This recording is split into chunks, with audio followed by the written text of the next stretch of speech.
ब्रेकनंतर नमस्ते महाराष्ट्रामध्ये तुमचं स्वागत आणि बातमी आहे।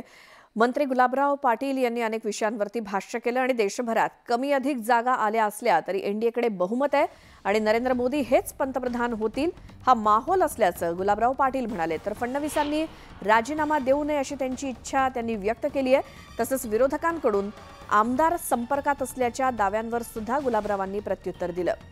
घर वापसीचे दावे मी गेल्या 2 वर्षांपासून ऐकतोय असा टोला गुलाबराव पाटील यांनी लगावला।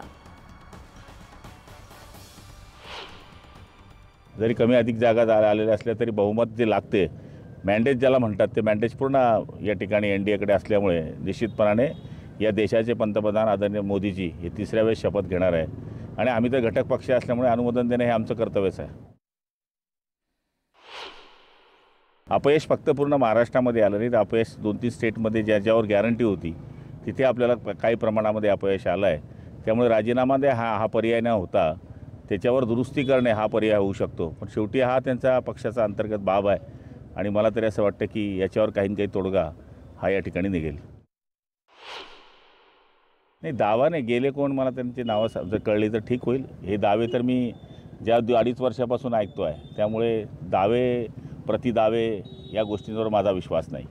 लोकसभेच्या निकालानंतर काहीच होणार नाही। आमचे सुद्धा 7 खासदार आलेले आहेत। एक सीट आमची फक्त थोड्या मतांनी पडली नाही तर आमची 8 सीट बरोबरीत राहिली असते।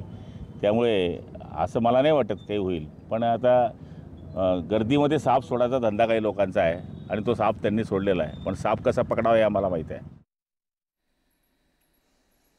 तर लोकसभा निवडणुकीत राज्यामध्ये महाविकास आघाडीचे 31 उमेदवार विजयी झाले। या निमित्तानं महाराष्ट्र काँग्रेसचे प्रभारी रमेश चेन्नीथला यांच्या नेतृत्वात मुंबईत काँग्रेसच्या नवनिर्वाचित खासदारांची महत्त्वाची बैठक पार पडली आणि या बैठकीनंतर चेन्नीथला यांनी काँग्रेस नेत्यांसोबत गोल्डन ओकवरती जात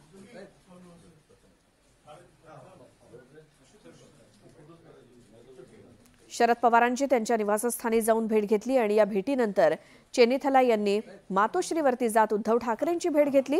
या भेटीगाठींमुळे राज्यामध्ये महाविकास आघाडी मजबूत असल्याचा संदेश देण्याचा प्रयत्न झाल्याची चर्चा आहे।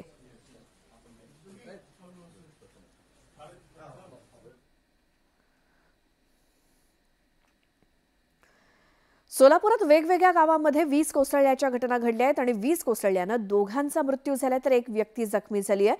दक्षिण सोलापूर तालुक्यातील गुर्देहळ्ळी गावामध्ये वीज कोसळल्यानं आमसिद्ध गायकवाड यांचा तर कुंभारी गावात बिळेणी डक्के यांचा मृत्यू झालाय। दोघांचेही मृतदेह शवविच्छेदनासाठी सोलापूरच्या शासकीय रुग्णालयात पाठवल्याची माहिती पोलिसांनी दिली। तर दोड्डी गावात वीज कोसळल्यानं शंकर राठोड हे वृद्ध व्यक्ती जखमी झालेत।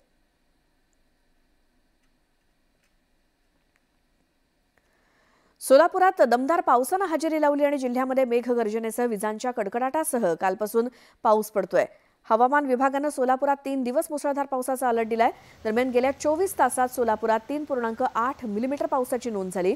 खरीप हंगामासाठी पुरेसा पाऊस पडल्यानं शेतकरी सुद्धा आनंदात आहेत।